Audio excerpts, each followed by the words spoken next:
The galaxy was ancient. Stars had burned and died long before many species even learned how to crawl. Civilizations rose like waves and fell like dust, leaving ruins that whispered of forgotten glory. In such a wide universe, peace had become a fragile habit. Most races agreed it was better to trade than to fight, to share resources than to bleed for them. So the galaxy had grown quiet. The great wars of the past were stories in museums, and the mighty fleets that once roared between suns were left to rust in orbit.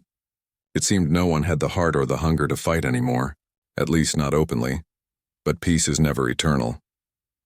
Far on the edge of known space was a gentle planet called Lura 7, home of the Lurani. They were a soft people, slender and bright-eyed, their voices like music and their hands built for weaving art, not holding blades. The Lurani loved knowledge. They loved songs, gardens, and rivers that shimmered under twin moons. They believed the galaxy was kind because for many centuries it had been, until the sky turned black. One night, without warning, ships fell upon them. They came from the void like a storm of knives, silent and merciless. Their shapes were unknown, their banners unrecognized. They fired before speaking, and the surface of Lura 7 burned. Cities cracked apart, towers fell into fire, and the songs of the Lurani became screams. In their despair, the Lurani did the only thing they could. They reached for the stars with trembling voices and sent a message. "We are under attack. Unknown fleet, please, anyone, help us, we cannot hold, please." That signal raced across the galaxy. It passed through stations, through relay beacons, through the homes of many civilizations. The words were soft, desperate, filled with terror. Every race heard them, and most turned away.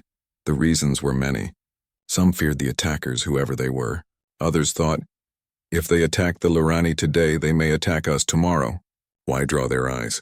Still others whispered that the Lurani were too weak, that nature itself had already chosen their fate. One by one, doors closed. Screens went dark. The plea was ignored, but not by everyone. The message did not fall silent. It reached a place many hoped it never would. It reached the humans. The name of their species carried a shadow in the galaxy. The humans were not gentle. They were not born among quiet rivers or soft gardens. Their home, Earth, was a death world, an unforgiving cradle filled with predators, plagues, storms, and disasters. Where other species would have gone extinct, the humans endured. They did more than endure. They learned to fight, to build, to rise. Predators hunted them, so they became hunters. Storms tore their homes apart, so they built stronger homes. Hunger starved them, so they mastered fire, steel, and soil. Other races looked at Earth and thought, no one should survive there. Yet humanity not only survived, they thrived. And when they went to the stars, they carried with them the same spirit that had carried them through their harsh beginnings, a refusal to surrender. The galaxy gave them a name. Deathworlders. The title was not given in kindness. It was whispered with fear. Humanity fought wars others would never dare. They built ships larger and deadlier than any sane species imagined. And their soldiers, hardened by a world that never forgave weakness, fought with a fire that no machine could match. For centuries, the galaxy had prayed those war machines would stay silent, that the dreadnoughts of Earth would remain in their docks asleep like chained beasts, that humanity would not be provoked. But when the Lurani cried out, the humans listened. When others shut their doors, humanity opened theirs. News spread like wildfire across star systems. The Deathworlders have heard the call. In ports and marketplaces, aliens trembled as they spoke of it. Some were afraid, for they remembered what human fleets had done in wars long past. Others dared to feel hope, for if any could stand against the unknown invaders, it was them. And then, the docks of Earth lit with fire. The dreadnoughts rose from their long sleep, engines burning like vengeful suns. Their hulls were armored in black steel, their weapons silent but waiting. One by one they launched into the void, massive shadows crossing the stars. Ships so vast they blotted out suns, ships born not for exploration or beauty but for war. To some they were nightmares, to others, saviors. The Lurani did not know yet that their cry had been heard. They only clung to the ruins of their homes, praying that someone somewhere would answer before it was too late. And far away, humanity whispered a single vow as their fleets turned toward the burning world. No one calls for help and dies alone. The Deathworlder Dreadnoughts were coming. When the humans decided to move, the galaxy felt it. At first it was only whispers. A trader ship passing through a neutral station reported seeing human war docks alive with fire. A scout claimed to witness giant engines waking in orbit around Earth, their heat signatures so strong they shook sensors. Soon the whispers became waves. By the time the news reached the central councils of the galaxy, no one could deny it. The Deathworlder Dreadnoughts were on the move. No other species built warships like them. Where most ships were thin and elegant, designed to glide between stars, human dreadnoughts were heavy, brutal, and terrifying. They were mountains of steel, bristling with weapons armored to survive storms of fire that would shatter lesser fleets. To see even one was enough to inspire awe and fear. To see an entire fleet awaken was to remember the darkest chapters of galactic history. Older races shivered. They remembered what humans had done in past wars. They remembered planets turned into fortresses, enemies who surrendered not because they were defeated, but because they could not endure human persistence. The Deathworlders had never stopped fighting once they started. They fought until they won, or until nothing remained to fight. And now that unstoppable force was pointed toward Lura 7. The invaders who had struck the Lurani could not have known what they had done. Perhaps they thought Lura 7 was isolated, an easy target, a soft world to burn. Perhaps they believed no one would answer the Lurani's cries. In truth, most of the galaxy would not. But the mistake they made, the mistake that would curse their names forever, was that the humans had listened. Inside the dreadnoughts, the crews worked with cold focus. Men and women, veterans and young recruits alike, filled the vast steel corridors. Their voices carried no fear, only determination. To them, this was not just another mission. This was a matter of principle. When one calls for help, you answer. That belief was carved into the bones of humanity. Their own history had taught them what it meant to be abandoned, what it meant to cry into the dark and hear no answer. They would not allow the same fate for others. And so, their ships prepared. Missile silos opened. Cannons charged. Shields powered. Across hundreds of systems, fleets aligned their course with one word: Lura 7. Meanwhile, the galaxy watched. In council chambers, leaders argued. Some shouted that humans should be stopped before they unleashed too much destruction. Others whispered that perhaps it was better to let them fight. Better to let the Deathworlders burn themselves against the invaders, so that others would not have to. And a small few, dared to admit that without the humans, the Lurani had no chance at all. On neutral stations, alien civilians gathered around broadcast screens. They watched the blurry images of human dreadnoughts leaving their docks. They listened to rumors carried by traitors. Fear was in their eyes, but so was something else: hope. Because if the humans won, it meant there was still a kind of justice in the stars. Far away, on Lura 7, the Lurani were still fighting to survive. Their cities burned. Families hid in caves and forests, running from ships that hunted them like prey. The invaders were ruthless, cutting down everything in their path. The Lurani had no soldiers, no weapons strong enough to resist. They clung to one thing only: the belief that their cry had reached someone. Children asked their parents, "Will anyone come?" And the parents, with tears in their eyes, whispered, "Yes, someone will." They did not know it yet, but across the cold dark, their saviors were already on the way. On the bridge of the lead dreadnought, Admiral Kalen Voss stood before the viewing glass. He was a man scarred by battles past, a veteran who had seen too many wars, but his eyes were calm as he looked out at the stars.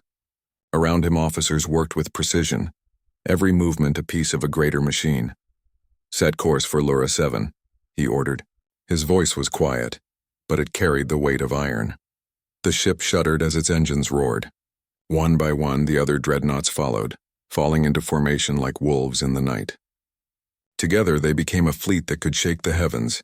Kalen spoke again, not to his officers, but to the void itself.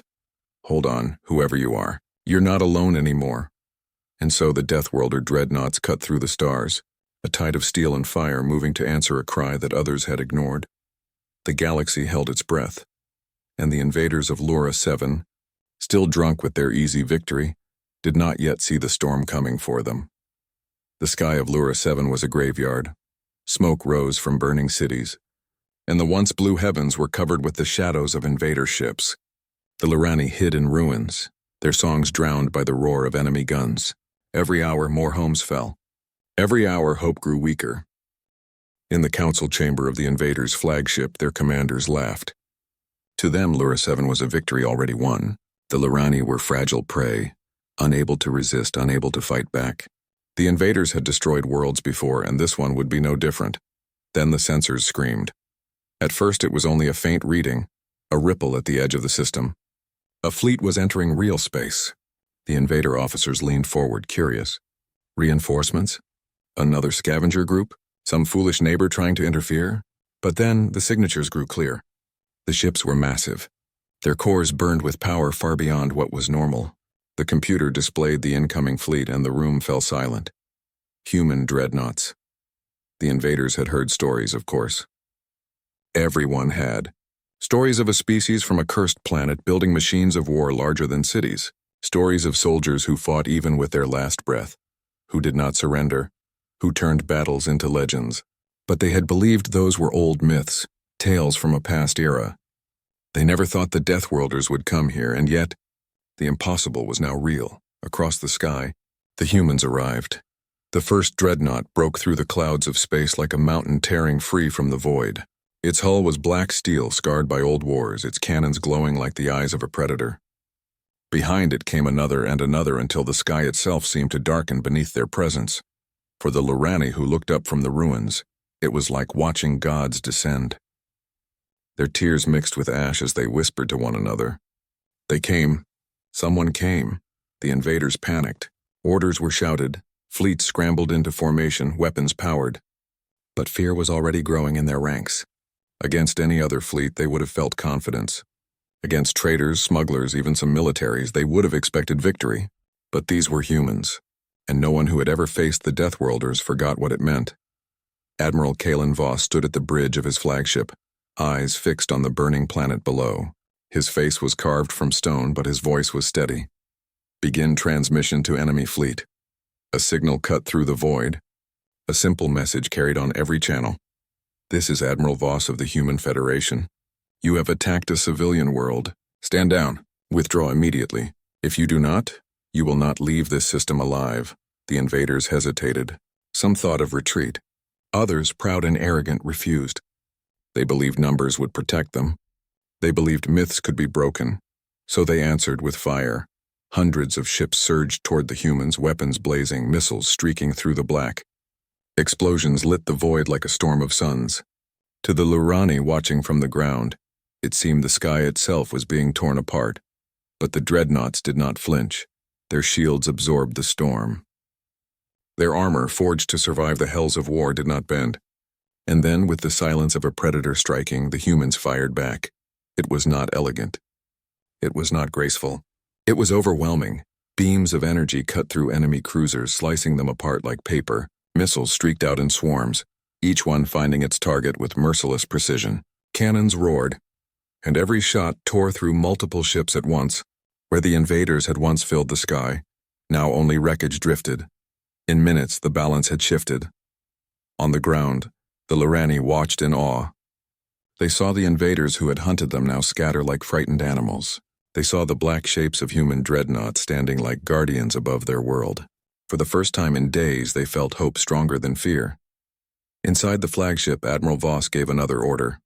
His voice was calm, almost quiet, but every officer felt the weight of it. Protect the civilians. Leave no enemy standing. The dreadnoughts moved with deadly purpose.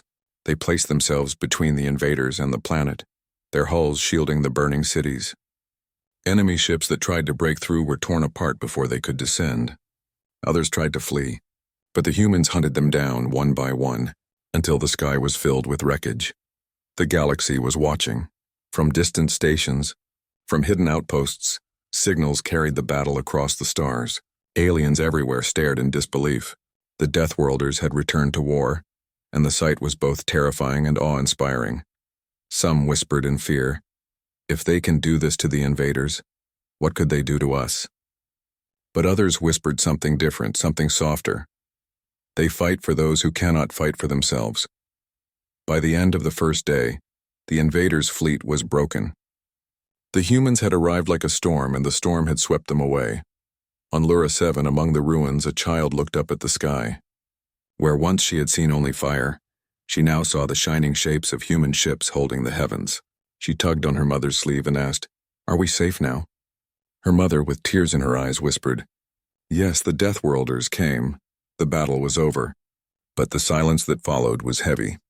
Above Lura 7, the wreckage of the invaders drifted like broken bones. Fires still burned in the atmosphere, glowing faintly as pieces of destroyed ships fell into the ocean or into empty deserts. The dreadnoughts of Earth remained in formation, their black hulls unshaken, their weapons still glowing. To the Lurani who gazed up from the ruins, they were both terrifying and magnificent, giant guardians who had turned the tide of doom. On the surface, the survivors emerged from hiding. Families crept out of caves, forests, and collapsed buildings. Their eyes were wide, their faces covered in ash, but in their voices there was something that had been missing for days: hope. They looked to the sky not with fear but with gratitude. For the first time since the invasion began, they were alive because someone had come. In the capital's shattered plaza, the first landing craft touched down. It was a human shuttle, its metal scarred by old battles but still steady. The Lurani gathered around cautiously, unsure whether to approach. They had heard stories of the humans, fearsome warriors, Deathworlders who carried war like a shadow. Were these saviors truly here for them? The shuttle door opened and human soldiers stepped out. They were tall, armored in dark suits that hummed with energy. Their helmets reflected the ruins around them, but when the visors lifted, the Lurani saw human eyes, tired, steady, and full of determination. One soldier, carrying the banner of Earth, walked forward. He did not raise a weapon. He raised his voice steady and clear. "You are safe now. We heard your call. We will not leave you alone." The Lurani leader, an elder with silvered skin and trembling hands, stepped closer. He bowed his head, his voice shaking as he spoke. We thought no one would come. We thought we would vanish and the stars would forget us." The soldier removed his helmet. His face was scarred, his hair short, his eyes filled with something the Lurani had not expected: gentleness. "Not while we still breathe," he answered. The elder wept.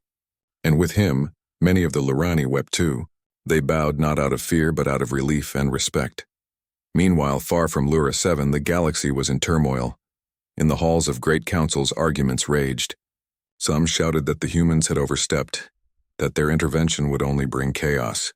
Others said the humans had done what no one else dared, proving that their strength was not only a curse but also a shield. News broadcasts replayed the same images over and over: the dreadnoughts cutting through enemy fleets, the invaders scattering like frightened insects. Aliens watched with wide eyes, torn between fear and awe. Merchants whispered in markets, soldiers murmured in barracks, families gathered in homes to listen to the reports. The same thought echoed everywhere: the Deathworlders are not asleep. They still answer the call. Some races remembered the wars long ago, when human fleets had torn apart empires that had tried to enslave or conquer.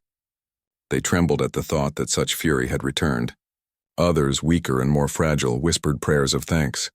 For if humans stood for the helpless, then perhaps there was hope even for them. And in the shadows, the enemies of humanity took notice. The invaders who had attacked Lura 7 had not acted alone. Their masters, hidden in distant systems, received the reports with fury. They had wanted a quiet conquest. Instead, they had awakened an ancient storm. Back on Lura 7, the humans worked tirelessly. Medical teams moved through the ruins, treating the wounded with both alien and human medicine. Engineers repaired broken water systems and cleared rubble from roads. Soldiers patrolled the outskirts, ensuring no invader stragglers remained. The Lurani, once helpless, now found themselves supported by strangers who acted like brothers and sisters. For every Lurani child who cried, a human knelt to comfort them. For every family that had lost a home, human workers shared supplies. The Deathworlders were not only warriors, they were protectors. Admiral Kalen Voss himself landed in the capital to meet the Lurani leaders. He stood tall in his uniform, his presence commanding, but his words were calm. In a small village, a cat named Whiskers discovered a magic fish in a pond. The fish promised 3 wishes in exchange for its freedom. Whiskers wished for endless fish, a cozy bed, and a bell that rang softly. The fish granted all 3 wishes and swam away, leaving Whiskers content and purring in the sun. "You are not alone anymore," he told them. "We will rebuild with you, and we will stand guard until no threat remains." The Lurani elder looked at him with shining eyes. "Why?" he asked softly. "Why would you risk so much for us?" Kalen paused. He looked at the ruins, at the survivors, at the children clinging to their parents. His voice, when it came, was steady but filled with memory. "Because once long ago we cried out for help, and no one came. We swore then that if we ever heard another cry in the dark, we would answer." The council chamber fell silent. Many Lurani wept again, not from fear, but from the weight of those words. That night, as the stars shone over the broken planet, the Lurani gathered to sing. Their voices rose in sorrow for the lost, but also in gratitude for the found. And among them, humans listened quietly, some closing their eyes, some holding back their own tears. For in that moment, they were no longer strangers from different worlds. They were allies, bound by survival, by pain, and by hope. And the galaxy, though still divided in its judgment, could not deny one truth. When the helpless cried out, it was the Deathworlders who came. Peace on Lura 7 was fragile. Though the invaders had been defeated, the scars of war lay everywhere. Cities were burned, fields were ruined, and too many families were broken. Yet amid the ashes, hope was beginning to bloom again. The Lurani no longer looked at the stars with fear. They looked at the black shapes of human dreadnoughts orbiting their world and felt protected. Children played again in the ruins. Families shared food in what little homes remained, and in every corner of the planet, human soldiers and Lurani worked side by side. Together they built shelters, restored clean water, and buried the dead with dignity. But far beyond the edge of their system, another story was unfolding. The invaders had not acted alone. They were part of a larger force, a ruthless empire that thrived in the shadows. The Karik's Dominion, a race of cold and merciless conquerors. They had sent the first fleet to test the galaxy's will, to see if any would stand against them. To their surprise, the Lurani's cry had summoned not silence but storm. When news of the defeat reached the Dominion's High Council, rage filled their chambers. The humans dare interfere, one warlord hissed, his scaled hand striking the table. That world should have been ours. Now the Deathworlders stand in our way. Another leaned forward, her eyes burning. We thought them a relic of the past. But they fight as fiercely as the stories say. We cannot ignore them. The council's leader, cloaked in black, rose to his full height. His voice was cold and heavy. Then we will crush them. The Deathworlders have made themselves our enemy. We will show the galaxy that even they cannot stand against the Dominion. And so, while Lura 7 healed, the Dominion began to prepare a storm greater than any before. Back on Lura 7, Admiral Kalen Voss stood in the temporary command center. Maps of the system glowed before him, along with reports from scouts. His officers spoke of movements beyond the borders, strange signals of fleets gathering. The signs were clear. The first battle had only been the beginning. Still, Kalen did not let his fear show. His soldiers needed strength, and the Lurani needed hope. He visited the people often, walking among the survivors, not as a distant commander, but as a man who cared. He sat with children who had lost parents. He spoke with elders who feared their culture would vanish. And everywhere he went, he promised the same words: "You are not alone anymore." For the Lurani, those words became like a shield.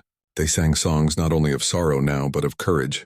Their voices carried across camps, lifting spirits. And often, the humans listened quietly. Some moved to tears, some smiling with pride. A bond was forming. A fragile race and the most feared warriors of the galaxy, bound together not by power but by compassion. One evening, under the twin moons of Lura 7, a gathering took place. The Lurani lit lanterns in the ruins of the central plaza, their soft glow chasing away the shadows. Humans joined them, sitting side by side. Food was shared, stories were told. An elder of the Lurani spoke of their history, of songs sung under peaceful skies. Then a human soldier stood and told a story of Earth, of storms and fire, of how his people learned to survive by never giving up. The two stories, though different, carried the same heart: endurance. The Lurani saw then that the humans were not only warriors, but survivors like them. And the humans saw that the Lurani's strength was not in weapons, but in their spirit. It was a night of unity, a night that reminded both races why they fought. But in the shadows of space, danger grew. Human scouts returned with grim news. Large fleets were gathering at the edge of the sector. The Dominion was coming, and they would not make the same mistakes as before. In the command center, Kalen Voss stood silent as reports arrived. His officers looked to him, waiting for orders. Finally, he spoke. His voice was calm, but it carried a weight that filled the room. "The first battle was defense," he said. "The next will decide whether this world lives or dies. The Dominion comes with fury, and we will meet them." The officers nodded. They knew what it meant. The humans would not run. The dreadnoughts would face whatever came, no matter how great the storm. Above Lura 7, the black warships adjusted their orbits, preparing for battle once more. Their guns, silent since the first clash, hummed with power. The Deathworlders had answered the first cry for help. Now they would defend that choice with everything they had. On the ground, the Lurani prayed beneath their twin moons, their voices rising like a song of defiance. The humans listened, their hands tightening on weapons, their hearts steady. Both knew the same truth. The war was not over. The greatest test was yet to come. And far away, the Dominion's fleets cut through the stars, engines burning like fire, ready to meet the Deathworlders head-on. The storm was coming. The warning came at dawn. Above Lura 7, human scanners lit up with signals. Hundreds of ships, maybe thousands, were breaking through the edge of the system. The Dominion had arrived in force. From the planet's surface, the Lurani could not see the ships, but they felt the tension in the air. They saw the humans move with purpose, their dreadnoughts shifting in orbit, engines glowing brighter. The once gentle sky now carried the promise of a storm. In the command center of the lead dreadnought, Admiral Kalen Voss stood before the great viewing glass. The stars glittered calmly, but beyond them, danger was coming closer with every heartbeat. "How many?" he asked. "Too many," an officer replied quietly. "Their fleet is 5 times our number. Maybe more." Silence hung in the room, but no one wavered. They were humans. They had faced impossible odds before. Kalen gave a single nod. "Then we will fight until the last breath. Send the message to all ships. We stand our ground." The order was carried, and every dreadnought crew received it. Soldiers checked their weapons. Engineers prepared for damage. Pilots gripped their controls. Across the fleet there was no panic, only determination. The Deathworlders were ready. The Dominion fleet burst into view like a wave of fire. Ships filled the sky, countless in number, engines glowing blood red. Their formations stretched across the void, a wall of steel and death. At their center loomed colossal carriers, each birthing swarms of smaller attack craft. On the surface, the Lurani saw streaks of light appear high above the atmosphere. They clutched one another, whispering prayers. Their world had already suffered once. Could it survive again? The Dominion commander opened a channel. His voice was cold, sharp as a blade. "Humans, you stand in our way. Withdraw now or be erased," Admiral Voss answered, his tone steady. "You attacked a peaceful world. You slaughtered innocents. There is nothing you can say that excuses it. Withdraw or you will be erased." The Dominion commander laughed. It was a harsh, cruel sound. "You think a handful of old warships can stand against the Dominion? We will grind you into dust." "Then come," Voss replied simply, and cut the channel. The battle began. The void erupted in fire. The Dominion unleashed a storm of missiles, beams, and fighters, filling the black with destruction. It was a wave meant to crush, to overwhelm by sheer force of numbers. The dreadnoughts held the line. Their shields flared under the assault, glowing like burning suns. Armor screeched as impacts struck, but the ships did not falter. Then the humans answered. Cannons roared, launching beams that tore entire cruisers apart. Missile swarms streaked across space, each finding a target with merciless precision. Smaller enemy ships exploded in chains of fire, lighting up the void like dying stars. The Lurani, watching from the ground, saw the heavens shatter with light. They saw the black ships of humanity stand against a sea of enemies, outnumbered but unbroken. For the first time, they sang not songs of mourning, but songs of courage, their voices rising with the thunder of battle. But the Dominion pressed harder. Wave after wave crashed against the human line. Fighters swarmed like locusts. Carriers launched endless reinforcements, and capital ships hammered the dreadnoughts with relentless fire.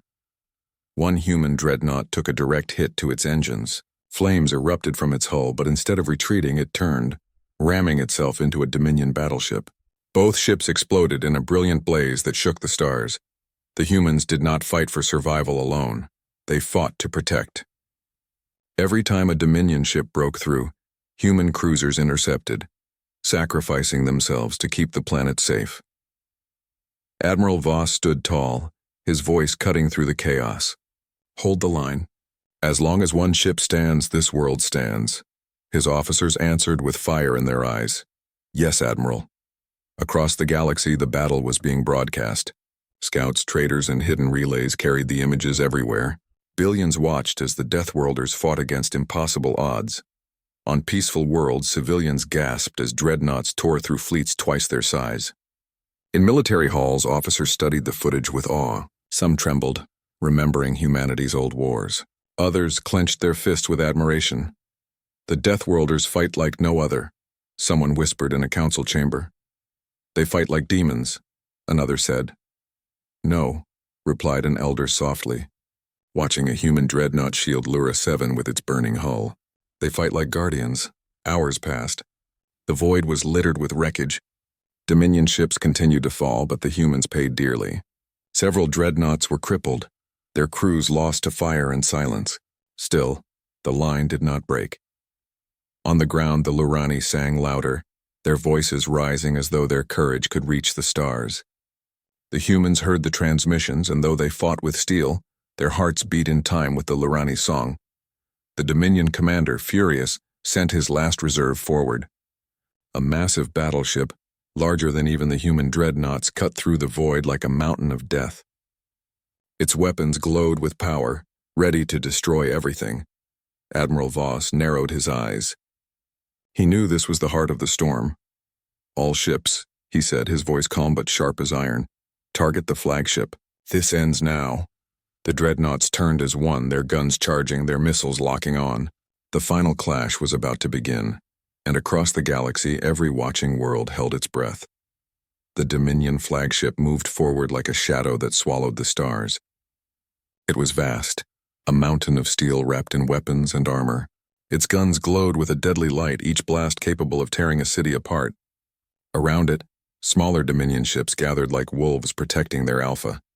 To the frightened Lurani on the ground, it looked like the end of all hope, but to the humans, it looked like a target. Admiral Kalen Voss stood unflinching on the bridge of the lead dreadnought. His face was calm, though his crew felt the weight of the moment. He raised his hand slowly. "All ships," he said. His voice was steady, carrying across the comms to every human vessel. "We do not retreat. We do not break. That monster out there believes it can crush us. Let's prove it wrong." The comms lit up with the voices of captains, soldiers, and engineers. Some voices were tired, some broken, but all were filled with steel. "We stand, Admiral, we fight until the end. For Earth, for Lura 7, for every world that cannot fight back." A silence followed, not of fear, but of unity. And then the dreadnoughts turned as one toward the flagship. The clash was like nothing the galaxy had ever seen. The human dreadnoughts unleashed everything they had. Cannons roared, missiles streaked through the void, beams of light carved through enemy hulls. Dominion escorts exploded one by one, their shields shattering under the relentless assault. But the flagship answered. Its main gun fired, a beam so bright it blinded sensors. A human dreadnought was caught in the blast, its shields collapsing in seconds. The ship split apart in a fireball, fragments scattering like sparks across the void. Hundreds of human lives were gone in an instant, yet the line did not break. Another dreadnought slid forward, filling the gap. Its engines burned brighter, pushing into the hail of enemy fire. On the planet, the Lurani cried out, their voices carrying on every frequency. They sang not of despair but of courage. Their songs reached the human ships, echoing in the hearts of every crew member. "We are not alone," whispered a young pilot, gripping his controls tighter. "They believe in us." The Dominion flagship pressed forward, its shields flickering but unbroken. Smaller ships swarmed the dreadnoughts, biting at their flanks. The humans fought them off with furious determination, but the cost grew with each passing minute.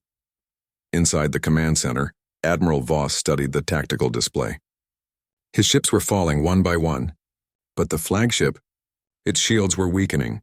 Slowly but surely he clenched his jaw. "We need one final strike, something they cannot ignore." Captain Alara, commanding the dreadnought Valiant, came on the comm. Her ship was battered, flames spilling from its hull. But her voice was strong. "Admiral Valiant still has her engines. We can ram their flagship." Voss's eyes narrowed. He knew what that meant. Thousands of lives sacrificed. He hesitated, the weight crushing his chest, but Alara spoke again, softer this time. "Let us do this.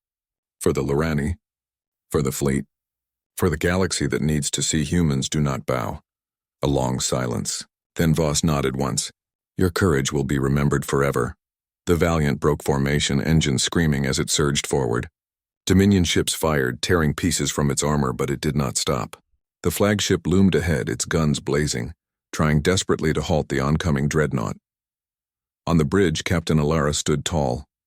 Her crew saluted her, faces calm, resolute. There was no fear left, only pride. "For Earth," she whispered. "For hope." The Valiant struck the Dominion flagship head-on. The impact was cataclysmic. Fire tore across the void. Metal screamed as it ripped apart. Explosions cascaded through both ships, blooming like dying suns. The Dominion flagship's shield shattered, its armor split, and for the first time the monster bled. The Valiant was gone, but its sacrifice had opened the path. "Now," Voss shouted. Every surviving dreadnought fired. Missiles rained down. Cannons thundered. Beams cut through the broken hull of the flagship. The Dominion ship tried to fight back, its guns blazing wildly, but it was too late. The combined firepower of humanity tore it apart from within. The sky lit up as the flagship exploded, a star born in the middle of the battlefield. The shockwave ripped through Dominion lines, scattering their remaining ships. Panic spread among their fleet. The beast was dead, and with it their courage. The humans had done the impossible. On the surface of Lura 7, the Lorani wept. Their songs rose into the sky louder than ever before. The hopeless had been saved, and the saviors had paid with their lives.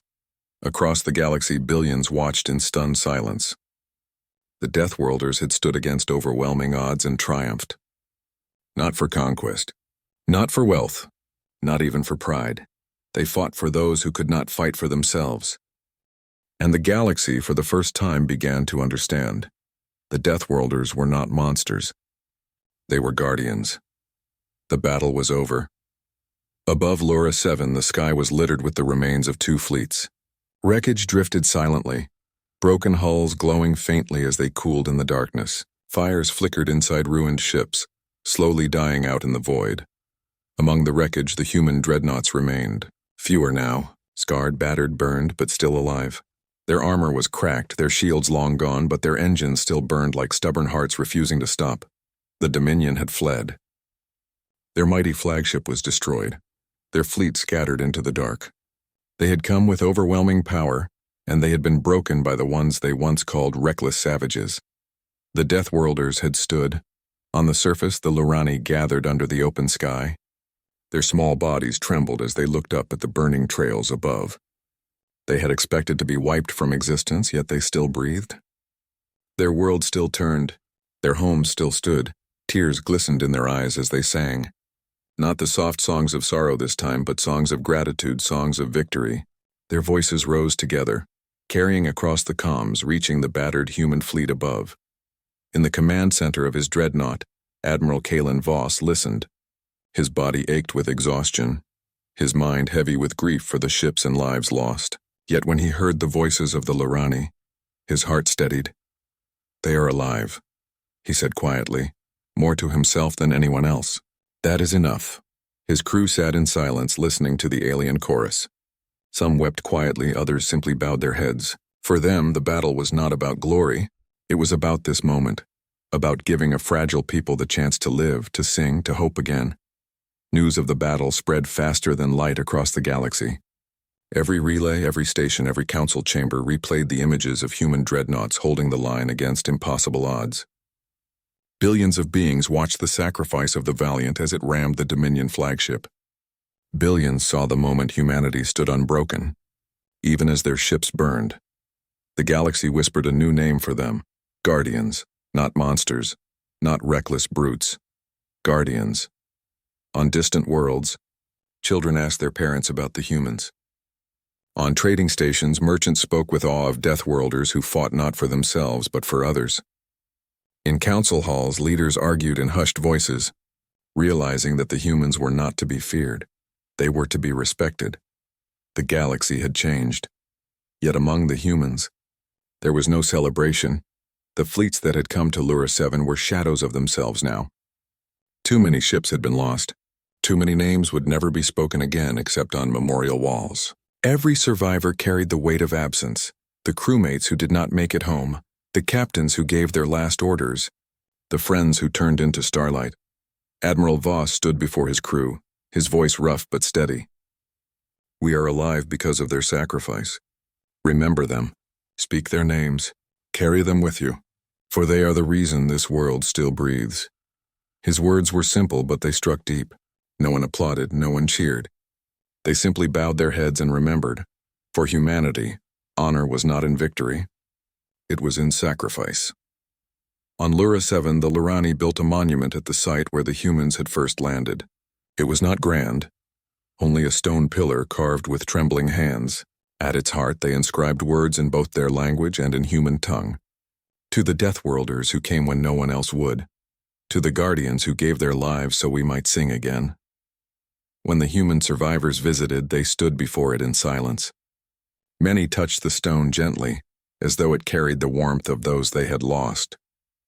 For the Lurani, it was the first monument ever built, not for their own people, but for another. Years later, the story of Lura 7 would still echo across the stars. Pilots would whisper of the day the Deathworlder Dreadnoughts stood against the Dominion. Children would learn of the valiant sacrifice. Songs would be sung of the Guardians who answered a cry for help when the rest of the galaxy turned away. And the humans? They returned to their worlds quietly. They rebuilt their ships, mourned their dead, and waited. Not for praise, not for thanks, but for the next cry that would come. Because there would always be another world too small, too weak, too frightened to defend itself.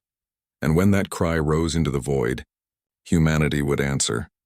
Because that was who they were. Born of a death world, shaped by hardship, tempered by fire, yet carrying within them a will to protect. They were Deathworlders. They were Guardians.